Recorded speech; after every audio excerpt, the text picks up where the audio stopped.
Samantala, isiniwalat naman ni Senator Ping Lacson na mayroon ng mga Chinese sleeper agents at People's Liberation Army na nakapasok na sa Pilipinas. Anya, ito ay malinaw at malaking banta sa seguridad ng bansa. May balita si JC Pancho. Inanunsyo ni Senator Panfilo Ping Lacson na may mga Chinese sleeper agents at mismong operatiba ng People's Liberation Army o PLA na nakapasok at aktibong gumagalaw na sa bansa.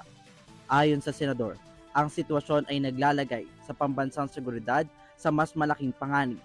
Sa pagdinig ng Senate Committee on National Defense, binigyang diin din ni Lacson na dapat tuloy-tuloy ang operasyon laban sa mga nahuli na dahil kung isang grupo ang mabubuwag, may agad namang papalit. Batay sa ulat, natukoy ang presensya ng mga espiya sa iba't ibang lugar sa bansa, sa may Palawan, Makati, Dumaguete, malapit sa Camp Aguinaldo at sa tanggapan ng Commissions on Elections sa Maynila at maging sa loob ng Malacanang.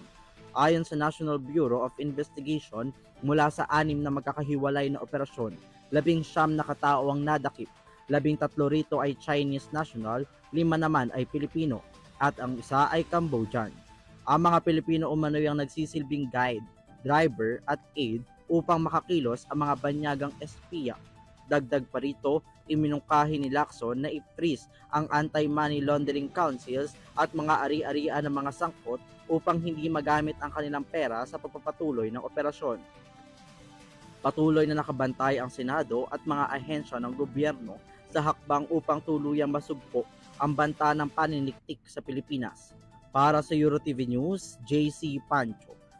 Sumasaludo sa bawat Pilipino.